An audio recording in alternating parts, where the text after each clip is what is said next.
قبول ہو میری توبہ قبول ہو، توبہ قبول ہو میری توبہ قبول ہو، سرتاپا انکسار ہوں توبہ قبول ہو، توبہ قبول ہو میری توبہ قبول ہو۔ الحمدللہ وحدہ والصلاة والسلام علی من لا نبی بعدہ، اما بعد۔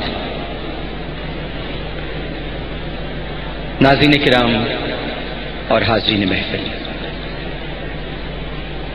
سب کو انتہائی ادب، محبت، احترام اور خلوص کے ساتھ السلام علیکم۔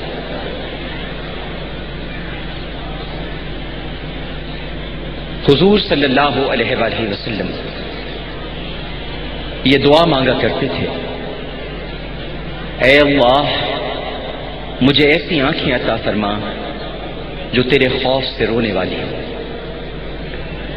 حضرت صدیق اکبر رضی اللہ تعالی عنہ ارشاد فرمایا کرتے تھے کہ خوف الہی سے اگر رونا نہ آئے تو رونے جیسی شکل بنا لیا کر۔ حقیقت تو یہ ہے ناظرین اور حاضرین کہ جہاں پانی جاری ہوتا ہے وہیں سبزہ ہوتا ہے، جہاں پانی جاری ہوتا ہے وہیں سبزہ ہوتا ہے، اور جہاں آنسو جاری ہوتے ہیں وہیں خدا کی رحمت اور مغفرت ہوتی ہے۔ امیر المومنین سیدنا فاروق اعظم رضی اللہ تعالی عنہ وہ ہستی ہیں کہ جن کی 22.5 لاکھ مربع میل پر حکومت قائم تھی، اور جن کے روب و دبدبے کا یہ عالم تھا کہ شیطان ان کی راہ میں پھٹکتا بھی نہ تھا، لیکن فکر آخرت اس حد تک دامنگیر تھی ناظرین اور حاضرین کہ جب دوران تلاوت قیامت کی ہولناکیوں یا عذاب سے متعلق کوئی آیت آ جاتی تو اتنا روتے کہ بے ہوش ہو جاتے۔ علامہ ابو اللیث سمرقندی رحمہ اللہ تعالی ارشاد فرماتے ہیں کہ 7ویں آسمان پر اللہ سبحانہ و تعالی کے ایسے فرشتے ہیں کہ اللہ تعالی نے انہیں جب سے پیدا کیا ہے برابر سجدے میں ہے، اور اللہ تعالیٰ کے عذاب سے انتہائی خوف زدہ ہیں۔ قیامت کے دن جب سجدے سے سر اٹھائیں گے تو کہیں گے سبحانک ما عبدناک حق عبادتک، اے اللہ تو پاک ہے، ہم تیری کما حق ہو عبادت نہیں کر سکے۔ حالانکہ اللہ سبحانہ و تعالیٰ خود ان کی یہ شان بیان فرماتا ہے کہ یخافون ربہم من فوقہم وَيَفْعَلُونَ مَا يُؤْمَرُونَ، وہ فرشتے اپنے رب سے ڈرتے ہیں کہ جس چیز کا انہیں حکم دیا گیا ہے وہی کرتے ہیں، اور ایک لمحہ بھی اس کی نافرمانی میں نہیں گزارتے، لیکن اس کے باوجود ان فرشتوں کا یہ حال ہے۔ یزید رقاشی رحمہ اللہ تعالی ارشاد فرماتے ہیں کہ عرش کے گرد اللہ تعالیٰ کے کچھ ایسے فرشتے ہیں جن کے آنسو قیامت تک نہروں کی طرح چلیں گے، قیامت تک نہروں کی طرح چلیں گے، اور وہ اللہ کے ذکر سے اور ڈر سے اس طرح سے لرزتے ہیں کہ جیسے ہوا ان کو اڑا کر لے جائے گی۔ اللہ تعالیٰ فرماتے ہیں اے میرے فرشتوں تم کیوں خوف کرتے ہو؟ تو وہ کہتے ہیں کہ اے رب ہم جتنی تیری عظمت اور تیری عزت کو جانتے ہیں، اگر زمین والے جان لیں تو کھانا پینا چھوڑ دے پروردگار، اور بستروں پر نہ لیٹیں، جنگلوں میں نکل جائیں اور بیلوں کی طرح ٹکراتے رہیں۔ اور جہاں تک فخر موجودات سرور کائنات میرے آقا و مولا حضرت محمد مصطفیٰ صلی اللہ علیہ وآلہ وسلم کا تعلق ہے تو آپ تو ناظرین اور حاضرین گناہوں اور برائیوں سے معصوم ہونے کے باوجود فکر آخرت اور امت کے غم میں مستغرق رہا کرتے تھے۔ جامع ترمذی میں حضرت ابو سعید خدری رضی اللہ تعالی عنہ ارشاد فرماتے ہیں کہ اللہ کے رسول صلی اللہ علیہ وآلہ وسلم نے ارشاد فرمایا، اے ابو سعید میں کیسے پرتعیش زندگی گزاروں، اے ابو سعید، میں کیسے پرتعیش زندگی گزاروں حالانکہ سور پھونکنے والے فرشتے نے منہ میں سور لے رکھا ہے اور اللہ کے حکم سے کان لگا رکھا ہے اور پیشانی جھکا رکھی اور اس انتظار میں ہے کہ جب اللہ کا حکم ہو اس وقت وہ سور پھونکتے. اس لیے ہمیں ہر وقت آخرت کی تیاری کرنی چاہیے، اس کی یاد سے غافل نہیں ہونا چاہیے. جانے کب سور پھونکنے کا حکم ہو جائے اور اس کائنات کا نظام درہم بھرم ہو جائے اور انسان کو پلٹنے کا موقع بھی نہ ملے. اور دوسری طرف صحابہ کرام رضوان اللہ تعالی علیہم اجمعین جو اللہ سبحانہ و تعالی اور نبی کریم صلی اللہ علیہ وآلہ وسلم کی کامل اطاعت اور فرما برداری کے باوجود اللہ کی پکڑ سے اس قدر خوف زدہ رہتے تھے ناظرین اور حاضرین کہ جیسے ہی آخرت کا تذکرہ ہوتا رونے لگتے، ان کی داڑھیاں مبارک آنسوؤں سے تر ہو جاتی، روتے روتے ہچکیاں بن جاتی، تلاوت کرتے ہوئے خدا کے خوف سے آواز نکلنا بند ہو جاتی، اور بعض روتے روتے گر پڑتے اور بعض بستر پر کروٹیں بدلتے رہتے، نیند نہ آتی، اور بعد میں صبح اٹھ کر فجر کی نماز جب پڑھتے تو پھر چاش تک آہو بکا کرتے رہتے. ایک وہ پاکیزہ ہستیاں تھیں جن کے دن اللہ اور اس کے رسول صلی اللہ علیہ وآلہ وسلم کی اطاعت میں گزرتے تھے، اور راتیں بھی اللہ سبحانہ و تعالیٰ کے حضور الہا وزاری، گریہ وزاری، تضرع اور آنسوؤں سے تر رہتی تھی. وہ اپنے ایمان اور عمل کے باوجود جبکہ کامل ہیں اللہ کی پکڑ سے بے خوف نہ تھے. اور ایک آج ہم ہیں کہ نہ ایمان کی اور نہ عمل کی درستگی کی فکر ہے، اور جہنم سے تو ایسے بے خوف ہیں کہ جیسے کوئی مسئلہ ہی نہیں ہو. صحابہ کرام رضوان اللہ تعالی علیہم اجمعین کا میں نے ذکر کیا. کتاب التوابین میں آج ایک واقعہ آپ کے سامنے پیش کرتا ہوں. میرا بھائی منظور وسان بھی یہاں پر موجود ہے. یہ ہمارے ساتھ آج شب توبہ میں شریک ہونے آئے ہیں. کوئی ان کے دل سے پوچھے کہ یہ کیوں آئے ہیں. انہوں نے مجھے بتایا کہ میں اس دعا میں شریک ہونا چاہتا ہوں کہ تاکہ میں یہ دعا کروں آپ سب کے ساتھ مل کر کہ اس شہر میں امن ہو جائے. کتاب التوابین میں حضرت مالک بن دینار کی توبہ کا ذکر ہے. میں آپ کے سامنے ضرور بیان کروں گا. اور اے مومن مسلمانوں، اے مومن مردوں اور اے مومن عورتوں، بڑا دل تھام کے سننا مالک بن دینار کی توبہ کا واقعہ، اور اپنے آنسوؤں کو پروردگار کی بارگاہ میں پیش کرتا. مالک بن دینار رحمہ اللہ تعالی، ان سے ایک بار ان کی توبہ کا سبب پوچھا گیا. ڈاکٹر صاحب، ان سے پوچھا گیا کہ آپ کی توبہ کا سبب کیا ہے؟ کہنے لگے کہ میں پولیس میں کام کرتا تھا اور بہت شراب پیا کرتا تھا. میں نے ایک خوبصورت باندی خریدی، بہت خوبصورت باندی. وہ میرے لیے بہت اچھی ثابت ہوئی، اور پھر میرے ہاں ایک لڑکی پیدا ہوئی. اس لڑکی سے مجھے بہت لگاؤ ہو گیا، بہت پیار ہو گیا مجھے اس لڑکی سے. میری بچی تھی، میری ننھی سی، میری منی سی بچی. اس کے دل میں میری محبت بہت بڑھتی چلی گئی. لیکن ہوتا یہ تھا کہ جب جب میں شراب پیتا تھا وہ شراب آ کے گرا دیا کرتی تھی. میں پھر گلاس بھرتا، وہ پھر آ کے میرا شراب کا گلاس گرا دیتے. جب اس کی عمر 2 سال کی ہوئی تو اس کا انتقال ہو گیا. اس کی موت نے مجھے دل کا مریض بنا دیا. پیار تھا بہت، بیٹی ہے، ننھی سی ہے، 2 برس کی ہے. ہمارے پروگرام میں نیکی میں آتے ہیں 2 برس کے بچے جن کے دل میں سوراخ ہے. ان کے ماں باپ سے پوچھے ان کے دل پہ کیا گزرتی ہے جب ان کے بچے نہ کھیل سکتے ہیں نہ کود سکتے ہیں. یہ بیٹھے اختیار بیگ، اشتیاق بیگ صاحب. پوچھیں ان سے ان بچوں کے بارے میں کہ جب یہ ان کی خواہشیں پوری کرتے ہیں، اور کوئی بچہ اختیار بیگ صاحب سے آ کر یہ کہتا ہے کہ میری زندگی کی آخری خواہش یہ ہے کہ میں نے کبھی پیٹ بھر کے کھانا نہیں کھایا، مجھے کھانا کھلا دیجیے. تو بچی سے بہت پیار تھا، 2 سال کی تھی، انتقال ہو گیا. کہتے ہیں کہ 15ویں شعبان کی تاریخ تھی، 15 شعبان تھی اور جمعے کا دن تھا.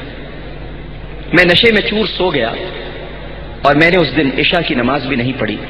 میں نے خواب میں دیکھا کہ قیامت قائم ہو گئی ہے اور سور پھونکا جا رہا ہے اور قبریں پھٹ رہی ہیں.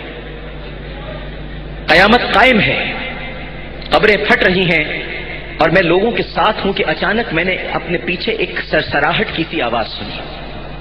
میں نے مڑ کر دیکھا تو ایک بہت بڑا کالا اژدہا میرے پیچھے آ رہا ہے.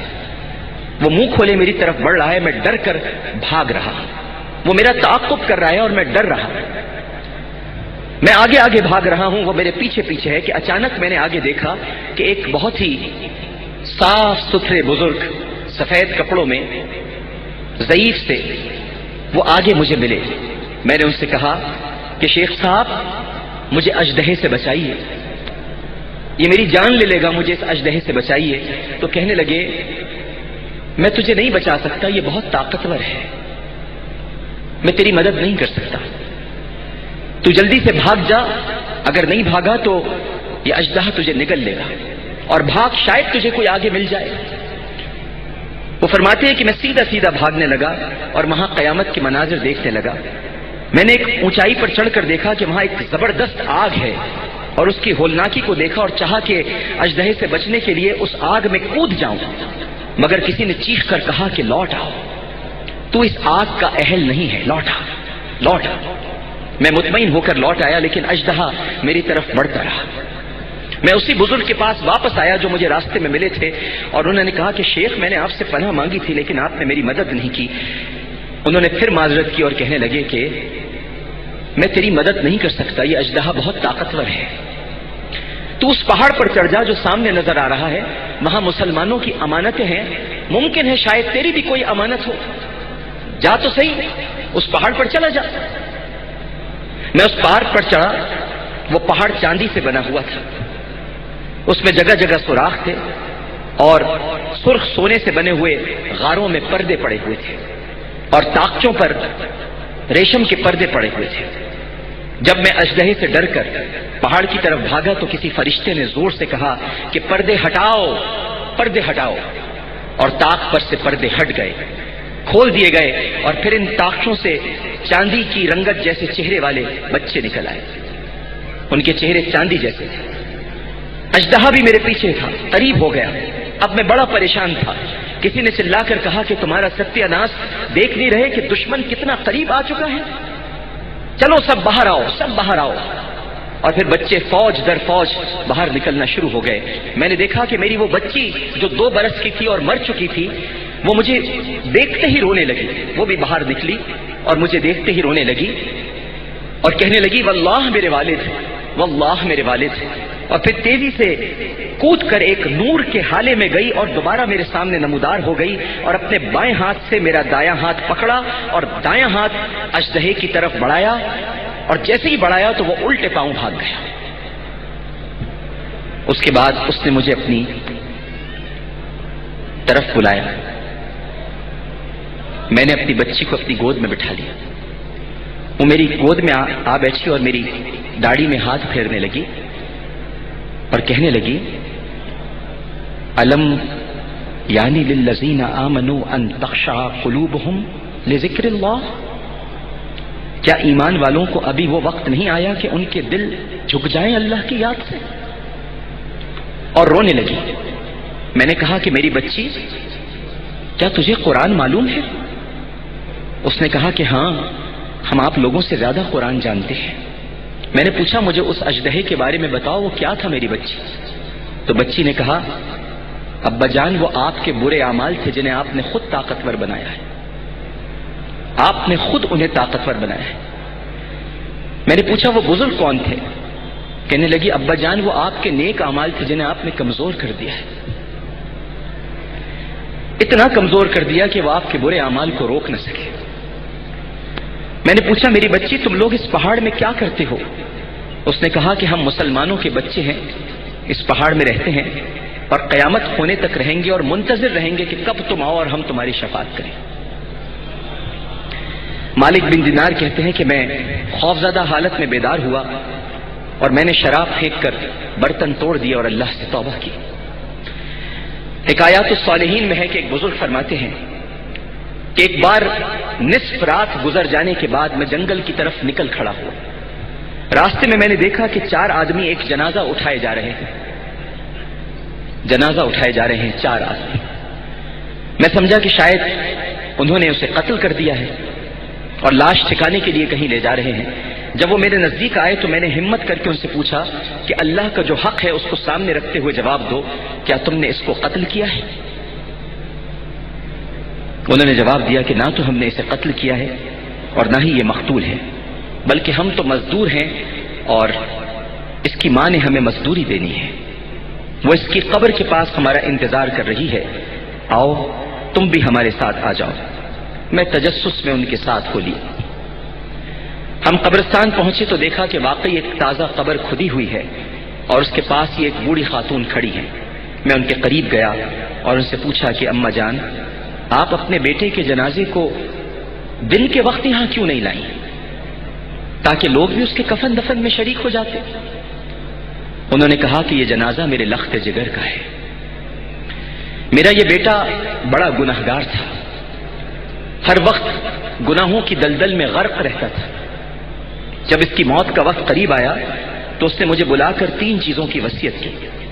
کہنے لگا, اماں جب میں مر جاؤں تو میری گردن رسی کے گرد ڈال کر گھر کے ارد گرد گھسیٹنا اور لوگوں سے کہنا کہ گناہگاروں اور نافرمانوں کی یہی سزا ہوتی ہے, اور لوگوں کو کہنا کہ میں اس کو رات کے وقت دفن کروں گی کیونکہ دن میں جو بھی میرے جنازے کو دیکھے گا وہ لان تان کرے گا. اور جب مجھے قبر میں رکھنے لگو, 3ری وصیت, جب مجھے قبر میں رکھنے لگو تو میرے ساتھ اپنا ایک سفید بال بھی رکھ دینا کیونکہ میں نے سنا ہے کہ اللہ سفید بالوں سے حیا فرماتا ہے. ہو سکتا ہے کہ اس کی وجہ سے وہ مجھے عذاب سے بچا لے. جب یہ فوت ہو گیا تو میں نے اس کی پہلی وصیت کے مطابق جب اس کے گلے میں رسی ڈالی اور اسے گھسیٹنے لگی تو ہاتف غیبی سے آواز آئی, اے عورت ذرا آہستہ گھسیٹ, اللہ کے ولیوں سے بھی کوئی ایسا سلوک کرتا ہے؟ ذرا آہستہ گھسیٹ, اللہ کے ولیوں سے بھی کوئی ایسا سلوک کرتا ہے؟ اس نے اپنے گناہوں پر شرمندگی اختیار کی اور میں نے اپنے فضل سے اس کو معاف کر دیا. جب میں نے اس بوڑھی عورت کی یہ بات سنی تو میں اس کے جنازے کے پاس گیا, اس کا جنازہ پڑھا, اسے قبر میں دفن کر دیا اور پھر میں نے اس کی بوڑھی ماں وہ ماں جو میرے ایک پروگرام میں آئی اور جس کا بچہ اسے بیلٹ سے مارتا تھا, وہ ماں جس کی کمر پر نیل کے نشان تھے, وہ ماں جس کو گھر سے دھکے دے کے اولاد نے نکال دیا, وہ ماں. میں نے اس ماں کے سر کا ایک سفید بال لیا اور اس گناہگار کی قبر میں رکھا, اور جب ہم اس کی قبر سے فارغ ہو کر اس کی قبر کو بند کرنے لگے تو اس کے جسم میں حرکت پیدا ہوئی. اس نے اپنا ہاتھ کفن سے نکال کر باہر بلند کیا اور مسکرا کے کہا, اماں شکریہ, تیرے بال نے مجھے بچا لیا.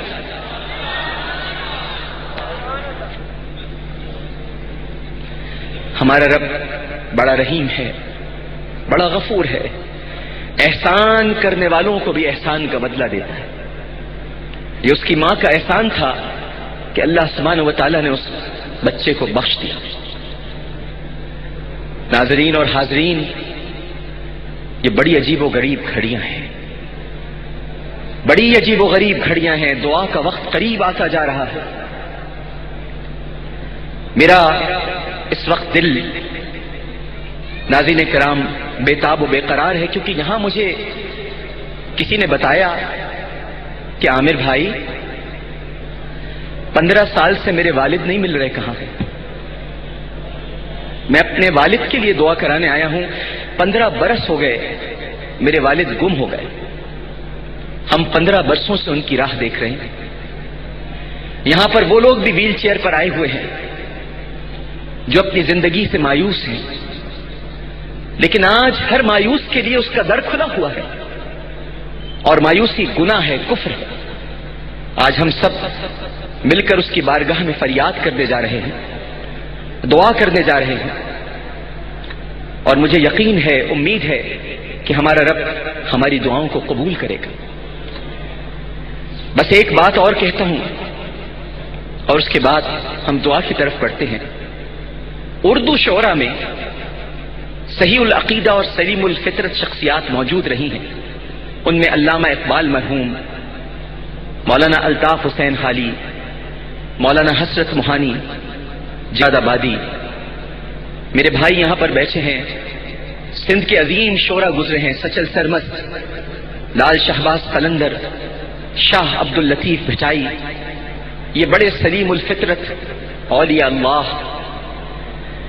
لیکن منازل سلوک میں بس یہ آخری واقعہ آپ کو بتاتا ہوں کہ منازل سلوک میں جگر مراد آبادی مرحوم کے بارے میں یہ لکھا ہے کہ پہلے جگر شراب کے بے پناہ رسیا تھے۔ اور سنیے گا کہ جگر نے کیا کہا، خدا کی قسم سنیے گا، آپ کی آنکھیں نم ہو جائیں گی کہ پہلے جگر شراب کے بڑے رسیا تھے، بعد میں توبہ کی، تائب ہوئے اور پرہیزگارانہ زندگی بسر کرنا شروع کر دی۔ ان کا واقعہ کچھ یوں ہے کہ جب انہوں نے شراب پینا چھوڑی تو ان کی طبیعت بہت بگڑ گئی، اتنی بگڑی کہ انہیں اسپتال میں داخل کرانا پڑا۔ ڈاکٹروں نے کہا کہ اگر آپ شراب پینا اس طرح چھوڑ دیں گے تو آپ مر جائیں گے، لہذا اگر آپ شراب کے چند گھونٹ پی لیا کریں تو یہ آپ کے لیے دوائی ہے، افاقہ ہو جائے گا، آپ مریں گے نہیں، بس یہ چند گھونٹ آپ شراب کے پی لیا کریں۔ شراب تو آپ نے چھوڑ ہی دی ہے نا، بس یہ چند گھونٹ آپ شراب کے پی لیں، یہ تو ہم طبی مشورہ آپ کو دے رہے ہیں، ورنہ آپ کی موت یقینی ہے۔ جگر مراد آبادی نے ڈاکٹروں سے سوال کیا، یہ بتاؤ کہ اگر میں اس طرح شراب پیتا رہا تو کتنے عرصے تک زندہ رہوں گا؟ سوال سنیے، اگر میں اسی طرح شراب پیتا رہا تو کتنے عرصے تک زندہ رہوں گا؟ ڈاکٹروں نے کہا کہ 3 برس تک آپ زندہ رہیں گے، بس اتنا ہی امکان ہے۔ اس پر جگر نے وہ ایمان افروز جملہ کہا جو شاید ان کی بخشش کی ضمانت بن جائے، اور آپ نے کہا کہ 3 سال تک اللہ کی نافرمانی سے کہیں زیادہ بہتر ہے کہ میں شراب نوشی ترک کر کے اس کی اطاعت میں 3 دن کے اندر مر جاؤں۔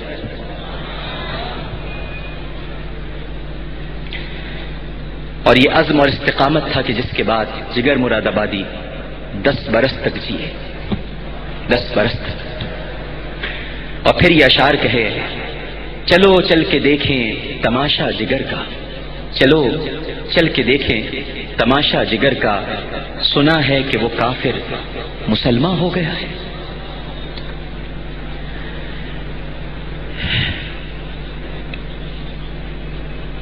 توبہ کے وہ واقعات ہیں ناظرین اور حاضرین کہ جس سے ہمارے دل نرم ہوتے ہیں، رقیق القلبی ہمارے اندر بیدار ہوتی ہے، اور جب رقیق القلبی پیدا ہو جائے، جب دل نرم ہو جائیں تو پھر انسان دعا کی طرف بڑھتا ہے۔ آئیے پروردگار کی بارگاہ میں ہاتھ اٹھائیں۔ اے اللہ، اے میرے پروردگار، میں تجھ سے ہی پناہ مانگتا ہوں، تیری ہی رضا چاہتا ہوں۔ اے باری تعالیٰ، میں اس دن سے تیری پناہ مانگتا ہوں جس دن کوئی رشتہ اور تعلق کام نہیں آئے گا۔ اے خالق و مالک، میں اس دن سے تیری پناہ مانگتا ہوں جب کوئی دھوکہ اور کوئی فریب نہ چل پائے گا، اور بدن کا ایک ایک عضو گواہ بن کر کھڑا ہو جائے گا۔ اے سمیع و بصیر، میں اس دن سے تیری پناہ مانگتا ہوں جس دن نہ بیٹا باپ کو پہچانے گا اور نہ ماں اپنی اولاد کو، ہر ایک کو اپنی اپنی پڑی ہوگی۔ اے میرے پروردگار، اے میرے پالنہار، معاف کرنا تیری صفت ہے مالک، اور خطا کرنا ہماری عادت ہے۔ اے مالک، تیری عطا اور تیری رحمت اس کو پکار کر کہتے ہیں تو نے خوایا کہ تیری رحمت تیرے غضب پر غالب ہے، تو آقا ہے اور ہم تیرے عاجز بندے۔ اب اگر آقا اپنے بندوں پر رحم نہیں کرے گا مالک تو بندے کہاں جائیں گے؟ اگر آقا اپنے بندوں پر رحم نہیں کرے گا مالک تو بندے کہاں جائیں گے؟ اے قاضی الحاجات، تو قدرت اور قوت والا ہے اور ہم ناقص و عاجز۔ اب اگر قدرت والا کمزوروں پر رحم نہیں کرے گا تو ہم کہاں جائیں گے؟ اے رحیم و کریم، تو غالب ہے اور ہم مغلوب، اب تو ہی بتا کہ اگر غالب مغلوبوں پر رحم نہیں کرے گا تو مغلوب کہاں جائیں گے؟ اے غفور الرحیم، تو خالق ہے اور ہم مخلوق، اب تو ہی بتا کہ خالق مخلوق پر رحم نہیں کرے گا تو مخلوق کہاں جائے گی؟ اور اے پروردگار، تو نامور ہے اور ہم گمنام، اگر نامور گمناموں پر ترس نہیں کھائے گا تو ہم گمنام کہاں جائیں گے؟ اے اللہ، ہم تو منگتے ہیں، بھک منگے ہیں، تیرے دربار میں ہاتھ پھیلائے ہیں۔ اے مالک، تیری نوازشیں شامل حال نہ ہوں گی تو ہم نادار کہاں جائیں گے؟ اے رحمان و رحیم، تو داتا ہے، ہم منگتے ہیں، اگر تو ہم منگتوں اور بھکاریوں کی نہیں سنے گا پروردگار تو پھر ہماری کون سنے گا مالک؟ اے قائم و دائم، اے قائم و دائم، اے قائم و دائم، اے قائم و دائم، اے قائم و دائم، تو ہمیشہ سے ہے، تو ہمیشہ رہے گا۔ ہم فانی ہیں، ہم فنا ہونے والے ہیں، تو جو قائم ہے وہ فنا ہونے والوں کو نہیں بخشے گا تو کون بخشے گا؟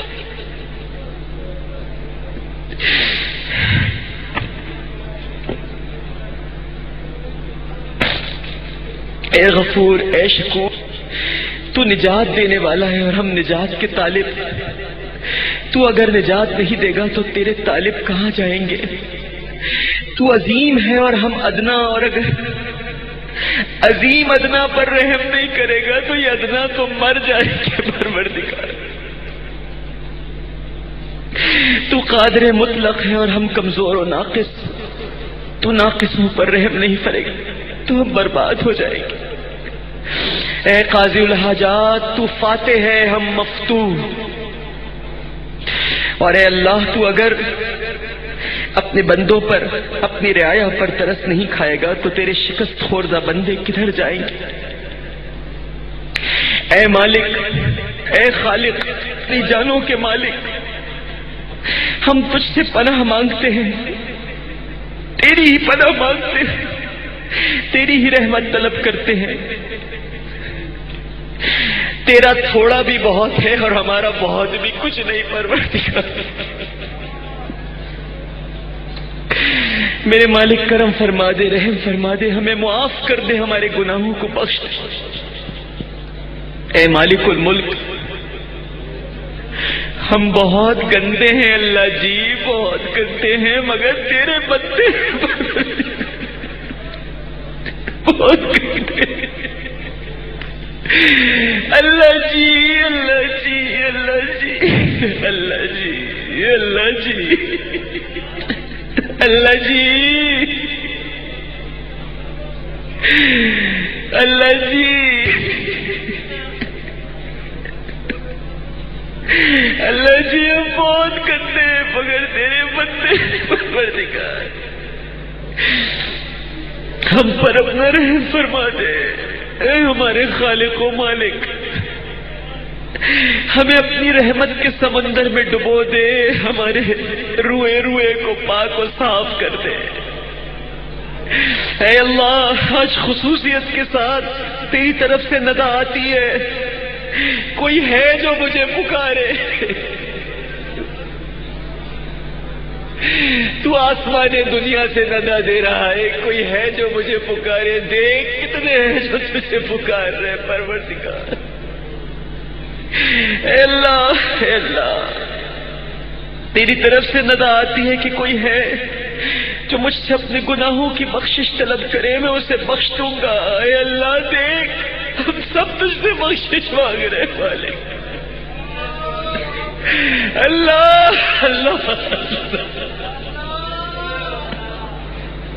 اے میرے مولا، میرے مولا،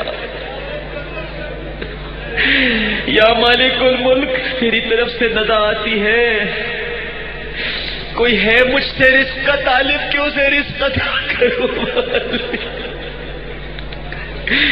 مالک بڑے بھوکے آج تجھ سے سوال کر رہے پروردگار۔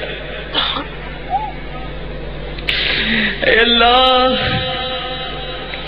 اس مجمع کے منتشر ہونے سے پہلے اور ہاتھوں کے واپس لوٹنے سے پہلے ہم سب کی مغفرت پروردگار۔ اے اللہ، تو اگر اپنی خاص نظر کرم نہ فرمائے گا تو اللہ جی ہم کس کے در پہ جائیں گے؟ کس کے آگے اپنی جھولی پھیلائے پھریں گے؟ کہاں کہاں بھٹکتے رہیں گے؟ بس تو ہی تو ہے بخشنے والا۔ اے اللہ، ہمیں قبر کے عذاب سے بچا، جہنم کی آگ سے بچا، آخرت کی رسوائی سے بچا۔ اے اللہ، قبر کی اور حشر کی سختیوں سے محفوظ فرما دے۔ اے ہمارے پروردگار، ہمارے لیے آخرت کی تمام منزلیں آسان فرما دے، حساب و کتاب آسان فرما دے، پولیس راست سے گزرنا آسان فرما دے، دائیں ہاتھ میں نام اعمال عطا فرما دے، اپنے سایہ رحمت اور عاطفت میں جگہ عطا فرما دے پروردگار۔ اے ہمارے رب، قیامت میں ہمیں تمام پیغمبروں اور ان کی امتوں کے سامنے رسوا نہ فرمانا۔ اللہ اللہ، رسوا نہ فرمانا۔ اللہ اللہ، تو رسوا تو نہیں کرے گا نا پروردگار؟ اے اللہ، اے اللہ، اللہ رسول کے سامنے تو بالکل رسوا نہیں کرتا، آقا کے سامنے رسوا نہ کرنا مالک۔ میرے آقا جنہوں نے اذیتیں جھیل جھیل کر تیرا پیغام ہم تک پہنچایا پروردگار، اور نہ صرف ہم تک پہنچایا بلکہ اس کا حق بھی ادا کر دیا۔ ہمیں نے تیرے پیارے کی بات نہیں سنی، تیرے پیارے نے کہا تھا جو عصبیت پھیلائے وہ ہم میں سے نہیں،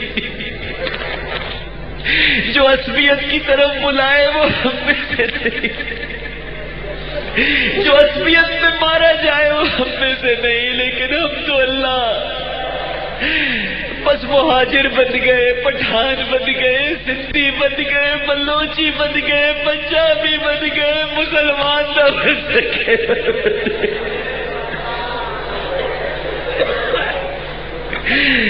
اے اللہ، مسلمان نہ بن سکے مالک، اے اللہ اللہ اللہ، ہمیں مسلمان بنا دے پروردگار، یہ عصبیتیں ختم کر دے مالک۔ اے اللہ، ہم جادو ٹونے سے، آسیب و سحر سے اور ہر قسم کی بندشوں سے تیری پناہ چاہتے پروردگار۔ اے اللہ، اے ہمارے آقا، اے ہمارے مولا، اے قاضی الحاجات، اے مسبب الاسباب، اے اللہ، ہمیں چوری اور ڈکیتی سے، دہشت گردی سے اور تخریب کاری کی وارداتوں سے محفوظ فرما۔ اے اللہ، یہ موبائل جیتنے کے لیے قتل کر دیتے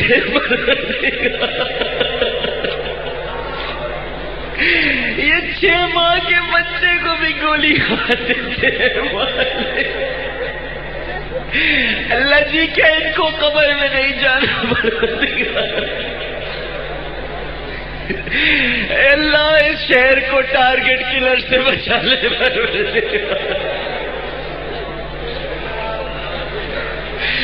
اے اللہ، اے اللہ، اللہ ہم سب کو محفوظ فرما۔ اے اللہ ہمارے پروردگار، ہمیں شر پسندوں کی شرارت سے، فتنہ پروروں کی فتنہ پروری سے، حاسدوں کے حسد سے اور مفسدوں کے فساد سے اللہ ہماری حفاظت فرما مالک۔ رمضان میں کی جانے والی ہماری تمام عبادات قبول فرما۔ اے اللہ ہماری ذکر و تلاوت، تسبیح و تحمید، فرائض و واجبات اور نوافل، روزے، تراویح، زکوٰۃ، صدقات سب اپنی بارگاہ میں قبول فرما لے۔ اے ہمارے پروردگار، اس آخری عشرے کی تاک راتوں میں ہماری عبادت کو قبول فرما لے، اور اگر آج شب قدر ہے تو ہمیں شب قدر بخش دے۔ اے اللہ، اے اللہ، جن لوگوں نے آخری عشرے میں اعتکاف کیے اور دنیا سے لا تعلق ہو کر تجھ سے رشتہ جوڑا، ان کے اعتکاف کو اپنی بارگاہ میں قبول فرما۔ اے غفار الذنوب، اس ماہ مبارک کے تقدس اور احترام کا ہم حق ادا نہ کر سکے، تیری جانب سے عطا کردہ رحمت کی ساعت سے پوری طرح سے مستفید نہ ہو سکے، مغفرت کے لمحات سے استفادہ نہ کر سکے، اپنی منمانی کرتے رہے، اپنی منمانی زندگی گزارتے رہے، تیرے وعدے وعید سے بے پرواہ رہے، سستی، غفلت اور کوتاہی سے کام لیتے رہے۔ اے ہمارے مالک، درگزر فرما دے، معاف فرما دے، رحم فرما دے، کرم فرما دے پروردگار۔ اے اللہ جی، تجھ سے کہتا ہوں کہ اس رمضان کو ہمارا آخری رمضان نہ بنا، ہمیں بار بار رمضان عطا فرمانا، ہمیں بار بار یہ رونقیں دکھانا پروردگار۔ ہماری ماؤں، بہنوں اور بیویوں نے جس طرح رمضان المبارک کے اوقات میں، سحری میں یہ عورتیں یہاں پر موجود ہیں، اللہ اپنے دل کا حال تجھ سے بیان کر رہی ہیں، جس طرح سحری کے اوقات میں، افطار میں یہ روٹیاں پکاتی ہیں، گھر میں سحری بناتی ہیں، افطاری سجاتی ہیں، اللہ ان کو اس کا اجر عطا فرما پروردگار، اس کو اپنی بارگاہ میں قبول فرما لے، میری بہنوں کی ہر دعا کو اپنی بارگاہ میں قبول فرما لے پروردگار، اور اس کا انہیں بہترین صلہ عطا کر دے۔ اے اللہ ہمیں قرآن کریم کو معنی اور مفہوم کے ساتھ سمجھنے کی توفیق عطا فرما، اس کی تعلیمات پر عمل کرنے کی اور اس کا پیغام عام کرنے کی توفیق عطا فرما۔ اے پروردگار، مسلمان آج دنیا میں جہاں جہاں بھی مظلومیت کا شکار ہیں، غیب سے ان کی مدد فرما۔ امریکہ میں بڑے برے حالات ہیں، طوفان سر پہ کھڑا ہے، اللہ سب کی حفاظت فرما پروردگار، بالخصوص مسلمانوں کو محفوظ رکھ پروردگار۔ اے اللہ ہمارے جو بھائی کفار کی قید میں صعوبتیں برداشت کر رہے ہیں، ان کی جلد از جلد رہائی کے اسباب مہیا کر دے۔ یہ ملک ہم نے لاکھوں جانوں کا نذرانہ پیش کر کے اسلام کے نام پر حاصل کیا، اے اللہ اس ملک میں شریعت اسلامیہ کو نافذ فرما دے پروردگار، اور ملک میں بد امنی اور انتشار اور فتنہ و فساد اور یہ خودکش دھماکے اور حملوں کی فضا کو ختم فرما دے، اور کسی کو شریعت کے نام پر اسلام کو پر کھیلنے کی اجازت مت دے پروردگار۔ اے اللہ ہم جو مانگ سکے وہ بھی عطا فرما دے، اور جو نہ مانگ سکے وہ بھی عطا فرما دے۔ اے اللہ جن لوگوں نے مجھ سے دعاؤں کے لیے کہا ہے، اتنی ساری پرچیاں بھیجی ہیں، کسی کا بھائی بیمار، کسی کی ماں بیمار، کسی کے بچے بیمار، کسی کے ماں باپ چلے گئے، پروردگار اب کوئی سایہ دے رہا سر پہ، والدین کی مغفرت، والدین کی مغفرت فرما دے، اور جن کے امی ابو زندہ ہیں ان کا سایہ دادے سلامت رکھ پروردگار، ان کے ماں باپ کو سلامت رکھ مالک۔ اے اللہ ہمیں ہر طرح کے تعصب سے پاک کر دے، لسانی تعصب سے بچا، قومی تعصب سے بچا، صوبائی تعصب سے بچا، ہر طرح کے تعصب سے پاک کر دے، سچا مسلمان بنا دے، ہمارے اختلافات دور کر دے۔ اللہ جی تو فرماتا ہے کہ حاکم اگر تیری بارگاہ میں فریاد کرے تو تو سنتا ہے۔ اللہ آج اس صوبے کا وزیر داخلہ تیرے سامنے ہاتھ اٹھایا ہوا ہے پروردگار، یہ تیری ہی عطا سے وزیر داخلہ بنا ہے مالک، اس کی دعائیں سن لے پروردگار۔ اے اللہ اس کی کاوشوں اور کوششوں میں وہ طاقت پیدا کر دے کہ یہ شہر، یہ صوبہ، یہ ملک ہم کا گہوارہ بن جائے پروردگار۔ یہ سچی نیت کے ساتھ تیری بارگاہ میں ہاتھ اٹھائے دعا کر رہا ہے مالک، منظور وسان کی دعائیں سن لے پروردگار۔ اے اللہ یہ امن کا پرچم لے کر نکلا ہے، اس شہر کو امن اور عافیت سے نہلا دے پروردگار۔ اے مسبب الاسباب، ہماری بہنیں بیٹیاں